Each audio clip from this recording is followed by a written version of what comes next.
തലവേദന പല പ്രശ്നം കൊണ്ടും ഉണ്ടാവും അല്ലേ? ചിലപ്പോൾ വളരെ അപകടകരമായിട്ടുള്ള ചില കാരണങ്ങൾ കൊണ്ടും തലവേദന വരാം. ഇത്തരം കാര്യങ്ങൾ നമ്മൾ ഒരിക്കലും നെഗ്ലക്റ്റ് ആയി കഴിഞ്ഞാൽ ഒരു പക്ഷേ ജീവൻ നഷ്ടപ്പെടുന്ന സാഹചര്യം ഉണ്ടാകും. അപ്പോൾ നമുക്ക് തലവേദന എന്ന് പറയുമ്പം നമ്മുടെ നാട്ടിലൊക്കെ ഏറ്റവും കൂടുതൽ കണ്ടുവരുന്നൊരു കംപ്ലൈൻ്റാണ്. ഭൂരിഭാഗം തലവേദനയും വളരെ സിമ്പിൾ കാര്യം കൊണ്ടാണ്.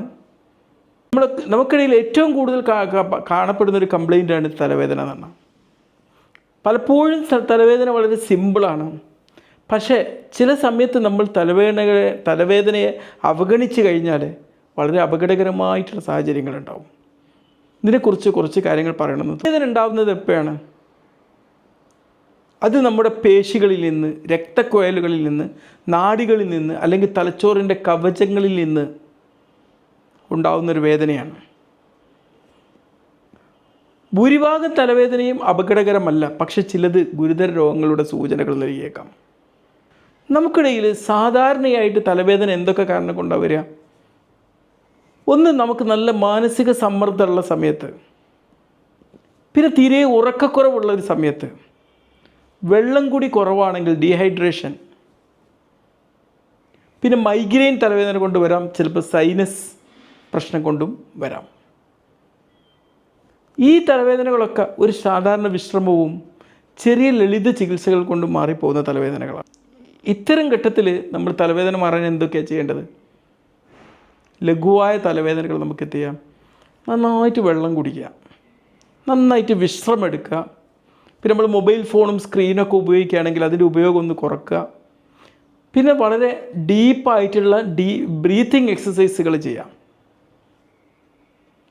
പിന്നെ ഡോക്ടർമാർ നിർദ്ദേശിച്ച തലവേദന കുറയ്ക്കേണ്ട ചില മരുന്നുകളൊക്കെ കഴിക്കേണ്ട സാഹചര്യമാണെങ്കിൽ അത് കഴിക്കുകയും ചെയ്യാം.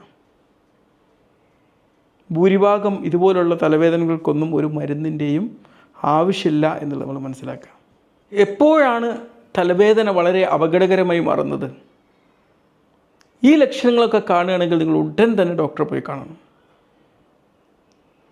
പെട്ടെന്ന് വളരെ ഒരു ഇടിനാദം പോലെ അനുഭവപ്പെടുന്നൊരു തലവേദന, നമ്മുടെ ജീവിതത്തിൽ ഇതുപോലൊരു തലവേദന ജീവിതത്തിൽ അനുഭവിച്ചിട്ടുണ്ടാവില്ല, അതുപോലുള്ളൊരു തലവേദന.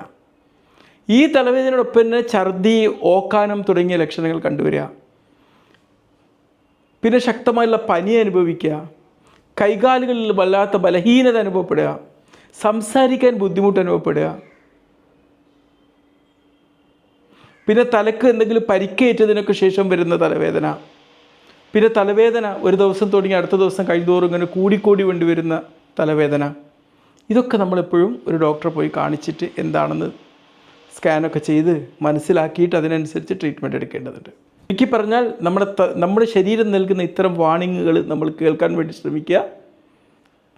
സമയാസമയത്ത് ചികിത്സ ലഭിച്ചാൽ പലപ്പോഴും ഒരു ജീവൻ രക്ഷപ്പെടാൻ അത് കാരണമാകും. ഡോക്ടർ